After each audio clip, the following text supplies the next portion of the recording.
নমস্কার বন্ধুরা, কেমন আছেন সবাই? নিশ্চয়ই সবাই খুব ভালো আছেন, আমিও খুব ভালো আছি। তো সকাল সকাল বলতে এখন দুপুর প্রায় 12:30 মতো বাজে। তো বাজার চলে এসে এবার সবজিগুলো কাটছি। আর কি সবজি কাটছি, দুপুরে কি মেনু হচ্ছে সব শেয়ার করছি আপনাদের সঙ্গে। আর ব্লগটা স্কিপ না করে পুরোটা দেখবেন। ঝিঙে দিয়ে চিংড়ি মাছ দিয়ে ভাজা হবে, এদিকে কচু দিয়ে পোনা মাছ দিয়ে লাল শাক ভাজা, আর দিদি ওইদিকে মাছের মাথা দিয়ে মুগ ডাল করছে। তো এই সবজিগুলো কাটছি। বাইরে প্রচণ্ড রোদ, ভীষণ গরম লাগছে, ভীষণই গরম পড়ছে। বৃষ্টি হলে তো মানে সারাক্ষণই বৃষ্টি হচ্ছে, আর রৌদ্রু হলে তো টানা রৌদ্রু, মানে কোনো কাজই করা যাচ্ছে না গরমের জন্য। তো যাই হোক, সবজিগুলো কেটে নিই, ধুয়ে দিয়ে আসি দিদির কাছে। আজকে দিদির রান্না। সকাল সকাল উঠে পড়েছে, দেখুন এদিকে ভাতও হয়ে গেছে। আর এই যে বাঁধাকপি ভাজা, টমেটো ধনেপাতা দিয়ে বাঁধাকপি ভাজা করব। আর এদিকে অল্প করে আটা মাখিয়ে রেখেছি, ছেলের টিফিনে রুটি আর বাঁধাকপির একটা তরকারি আছে, তাই দেবো আজকে। এই কদিন মানে ভাত এটা ওটা দিচ্ছি, ওর আর ভালো লাগছে না, কারণ রুটি খেতে ভালোবাসে তো, ওই জন্য। তো আজকে রুটি দেব, রুটি আর বাঁধাকপি ভাজা। ও এখনও ওঠেনি, এবার ডাকবো, ডেকে তুলে স্নান করিয়ে দেবো।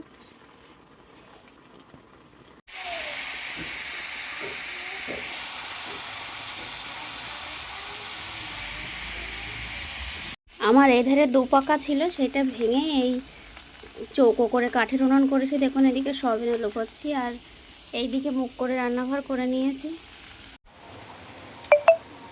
প্রচণ্ড বৃষ্টি, দেখুন বাইরে। পাপান স্কুলে যাবে কি করে সেটাই তো বুঝতে পারছি না। স্কুলে যাওয়ার সময় হলেই বৃষ্টি হয়।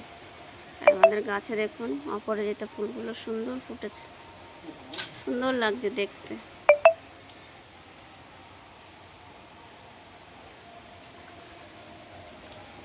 তুমি স্কুলে যাবে কি করে?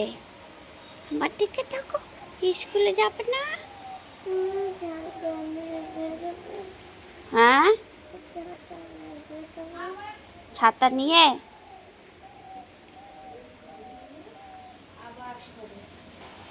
দেখুন কেমন প্রচণ্ড বৃষ্টি হচ্ছে দেখুন বাইরে। আর এদিকে একটু গোলা রুটি করে নিয়েছিলাম সকালবেলা একটু খাওয়ার জন্য, হালকা টিফিন মতো খাওয়ার জন্য একটু গোলা রুটি করছিলাম। পাপানকেও খাওয়াতে হবে, তো আজকে একটু সকাল সকাল উঠে পড়েছিলাম। আর এই ভিডিওটা কিন্তু দুদিনের ভিডিও, একদিনের ভিডিও না। সময় পাইনি বলে ভিডিওটা কন্টিনিউ করে উঠতে পারিনি। যখন যেমন সময় পেয়েছি তখন তেমন ভিডিওর ক্লিপ নিয়ে ভিডিওটা করেছি। দেখুন এখানে পাপানকে একটু দেবো বলে কুচি কুচি মানে পিস পিস করে কেটে নিয়েছি গোলা রুটিগুলো। আর এদিকে ওর টিফিনে কি ফল আছে দেখছিলাম, আপেল আছে। তো আপেলটা ছিল না, মৌসুম্বি লেবু ছিল। তো ওর বাবাকে আবার বলছিলাম যে লেবু আনার জন্য, ওই আপেল আনার জন্য। তো দেখুন ফ্রিজে কিন্তু আপেল ছিল না, ওর ফলটা ফ্রিজে স্টোর করে মানে রেখে দিই।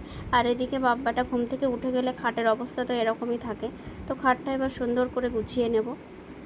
খাট গোছালো না থাকলে আমার ভালো লাগে না, টান টান করে বিছানাটা না পাতা থাকলে। এবার পাপানকে খাওয়াবো, ওর বাবা ওকে স্নান করাতে নিয়ে গেছে। দেখুন পুজোও তো চলে আসছে, ঘরটাও গোছাতে হবে, ঘরের সব ময়লা পড়েছে সেগুলোও ঝাড়তে হবে। তো পুজোর সময় ঘর পরিষ্কার না করলে তো হয়ই না। আর সকালবেলা স্কুলে যাওয়ার সময় ওকে একটু হালকা পাতলাই খাইয়ে দিই, যেহেতু টিফিন থাকে ওই জন্য একটু হালকা পাতলা খাইয়ে দিই। তো ওই জন্য দেখুন এদিকে আলু সিদ্ধটা লবণ তেল দিয়ে নিয়ে এসেছিলাম। ও ঘি দিয়ে খেতে ভালোবাসে, তো আজকে লবণ তেল দিয়েই নিয়ে এসেছিলাম। আর এদিকে পাপান আর অদ্রিতি বাড়ি আসার পরে একটু বসিরহাটে যাওয়ার ইচ্ছা আছে। আর পুজো এসে যাচ্ছে, ঘরটাও পরিষ্কার করতে হবে। তো বসিরহাটে একটু কেনাকাটা করতে যাবো, আমাদের কেনাকাটা হয়নি, কেনাকাটাটা কমপ্লিট করবো।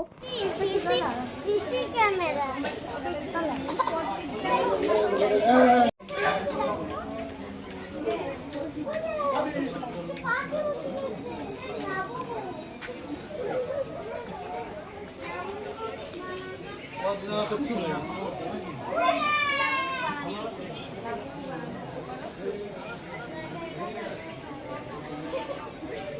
তাও বলেছিল না ব্যাটাটা লালা বলতে পারো, বাবু মোবাইল দিদি বলতে পারো, বল বলতে পারো।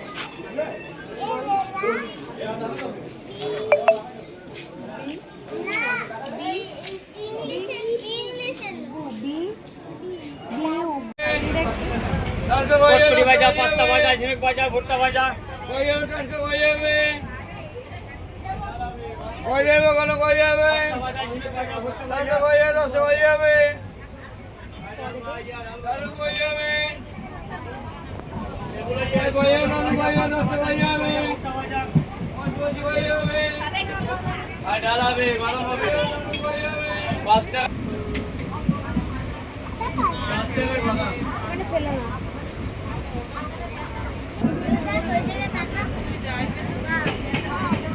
যদি মানে খোলা কথা হয়ে যেতাম ততক্ষণ বলছে কেন বলছো এখানে প্রচুর রাস্তা